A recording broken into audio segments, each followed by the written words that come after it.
بيعملوا يعرفوا عن نفسهم حديث to say Ruby, Ruby. Let me out. Si vous avez un petit frère ou une petite sœur, si vous avez des petits cousins ou même si vous êtes parents, vous savez que les enfants disent parfois des choses très étranges et occasionnellement très flippantes. Alors le 28 janvier 2018, l'auteur et activiste Nikki Kendall a tweeté cette question à ses abonnés. Les personnes en contact avec des enfants, quelle est la chose la plus bizarre, la plus effrayante qu'un enfant vous ait jamais dite? C'est samedi soir, alors pourquoi ne pas nous faire peur? Et plusieurs réponses très flippantes ont fait leur apparition dans le thread. C'était un soir, il y a plusieurs années, et je regardais Unsolved Mysteries. Mon mari était sorti, j'étais donc seule avec mon fils à la maison. Il avait environ 2 ans à l'époque. Il a regardé par-dessus mon épaule et m'a demandé « Qui est cet homme ?»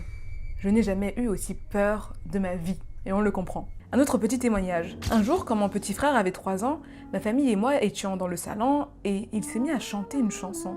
Ma mère lui a demandé où il avait appris cette chanson et il a répondu « L'homme avec une seule jambe et un grand chapeau me l'a apprise. » Il faut savoir que mon arrière-grand-père, qui vivait dans un ranch, s'était fait amputer la jambe. Autre petit témoignage. Ma fille de 3 ans a emménagé dans une nouvelle chambre où je stockais de vieux articles de couture. Il y avait aussi des boîtes de robes de mariée vintage dans un coin. Un jour, elle a commencé à me parler des discussions agréables qu'elle avait avec la dame en blanc qui était assise dans sa chambre. « Où ça ?» lui ai-je demandé, et elle a pointé du doigt les boîtes pleines de robes dans le coin de sa chambre. Voici 3 petites anecdotes bien flippantes, mais aujourd'hui je vous parle d'une histoire en particulier.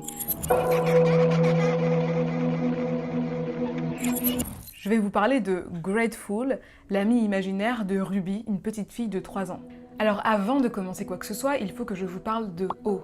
Qu'est-ce que O? C'est un magazine publié 2 fois dans le mois qui est réalisé à Londres par un petit groupe de journalistes, on va dire, indépendants.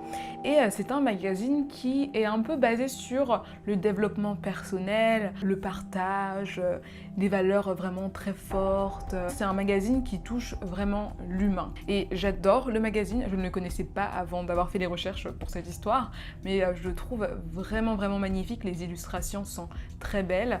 Et le concept de O, c'est de recueillir les témoignages des abonnés par rapport à des sujets divers. Et ensuite, ils publient ces témoignages dans leur magazine. Et le numéro 41, datant de mai 2018, célébrait les amis, l'entourage. Notre numéro de début de printemps célèbre les compagnons de notre vie. Les sœurs avec lesquelles nous avons joué, les amis imaginaires, les compagnons qui ne nous quittent jamais. Et l'actrice Nathalie Morales, qui joue notamment dans les séries Girls ou Santa Clarita Diet, a apparemment lu ce magazine. Elle a posté une photo d'une des pages du magazine avec une légende bien étonnante. C'est ma mère imaginaire, Grateful. Ses cils jaunes lui permettent de voir dans le noir. Elle ne vient me voir que la nuit. Elle me fait parfois peur. Mais je veux toujours qu'elle revienne. Elle a 2 bébés dans son ventre. Elle a 14 ans, mais ne pourra jamais avoir d'anniversaire. Et la légende de Nathalie Morales était exactement ma réaction à moi. Ruby, tu as un fantôme. C'est vraiment terrifiant. Et moi aussi, en lisant le témoignage de la petite Ruby, je me suis dit, quelque chose cloche. Ruby, au lieu de parler d'un ami imaginaire, parle d'une mère imaginaire. Aussi, elle donne des détails très spécifiques sur cette mère imaginaire. Elle aurait 14 ans, elle aurait 2 bébés dans le ventre, elle ne pourrait jamais avoir d'anniversaire, elle aurait des longs cils jaunes. Est-ce que là, vous êtes encore à l'aise? Je ne le suis plus. Et du coup, on se demande pourquoi elle ne peut pas avoir d'anniversaire. C'est une phrase quand même qui résonne en moi en tout cas. Et suite à l'engouement autour de cette histoire, les parents de Ruby ont envoyé une vidéo de la petite fille au magazine O et ils ont partagé cette vidéo sur leur Twitter. She has black hair, so blue eyes. She comes in nighttime to say Ruby, Ruby, and she wants to be actually a person like other people, but she can't because she is like 14, but she can't be a person because she was like invisible and she can be only 14. She can't have a birthday, nothing. Ah, she can't have a birthday because she's invisible. Yes. Personnellement, j'ai rarement eu des amis imaginaires, mais quand je pouvais en avoir, quand je pouvais m'en inventer, c'était toujours des enfants de mon âge. Et pour la plupart des témoignages, des histoires au sujet des amis imaginaires que je connais, ils concernent toujours des enfants imaginaires et pas des mères imaginaires. Vous voyez, il y a beaucoup de choses qui m'intriguent dans cette histoire, même si ce n'est peut-être rien. J'ai regardé les commentaires, je les ai parcourus en long, en large et en travers pour trouver des petites hypothèses à vous partager parce que de mon côté, j'en avais très peu. En tout cas, vous le savez, on est sur une chaîne de paranormal, de mystères en tout genre, et donc on va s'intéresser à quelques hypothèses, aux hypothèses les plus flippantes, bien sûr. Première hypothèse, Grateful, l'ami de Ruby, est en fait un fantôme.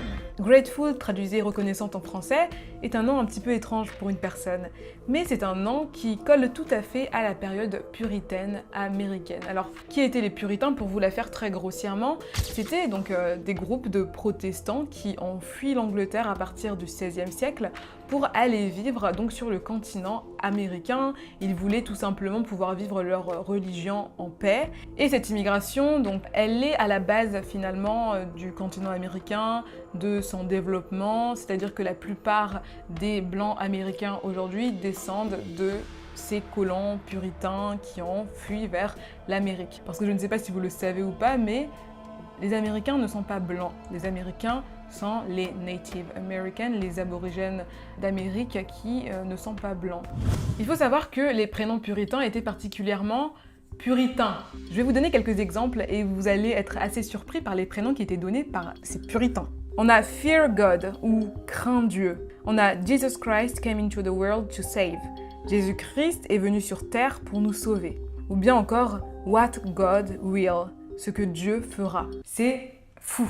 Du coup, Grateful, reconnaissante, serait tout à fait un prénom approprié pour l'époque. Et j'ai trouvé un petit commentaire qui explique très bien cette théorie. Reconnaissante sonne comme un nom puritain qui aurait tout à fait pu être donné à une petite fille. Elle ne peut jamais avoir d'anniversaire pourrait être une façon pour Ruby de dire qu'elle est morte avant de pouvoir donner naissance à ses jumeaux. En effet, anniversaire, c'est birthday, mais si on sépare les deux mots, birthday, ça veut aussi dire jour de naissance. Aussi, avant le 19e siècle, il n'était pas inhabituel qu'une jeune fille de 14 ans soit mariée et même enceinte. Grateful pourrait être un Ubume, si j'ai bien compris. C'est un fantôme japonais. J'ai trouvé cette hypothèse dans les commentaires et je l'ai trouvée vachement accurate. Enfin, j'ai trouvé qu'elle correspondait vraiment à la situation. En regardant cela, je me suis souvenu de cette histoire de fantôme japonais, le Ubume, qui se traduit en gros par femme en fin de grossesse. L'histoire raconte que lorsqu'une femme meurt en couche, donc au moment de l'accouchement ou près de la date de son accouchement, elle ne peut pas passer de l'autre côté car trop préoccupée pour son enfant. Ses esprits n'apparaîtraient que la nuit et ressembleraient à une femme portant un enfant, parfois à une femme enceinte ou à un cadavre ensanglanté portant un fœtus. Elles erreraient dans les lieux proches de l'endroit où elles sont mortes et seraient très gentilles avec les jeunes enfants au point de s'en occuper et de les protéger. Je ne sais pas ce que vous en pensez, mais ça colle vachement avec l'histoire de Ruby. Maintenant, je me dis, est-ce qu'un fantôme japonais peut se téléporter jusqu'aux States? Je suppose que ce n'est pas impossible. Ou en tout cas, sûrement, il doit exister des versions des Ubume partout dans le monde. Enfin, la dernière théorie est que Ruby a tout inventé. C'est tout à fait possible, comme je vous l'ai dit tout à l'heure, on a tous un petit cousin qui raconte des histoires, on ne comprend pas où il va les chercher, il est un peu bizarre quoi. J'ai néanmoins trouvé une théorie assez intéressante dans les commentaires, et une théorie que j'avais moi-même, du coup j'ai trouvé ça super sympa. Ma théorie est que les enfants et les personnes âgées sont les plus proches de l'au-delà, puisque les enfants viennent de naître et que les personnes âgées s'approchent de la mort.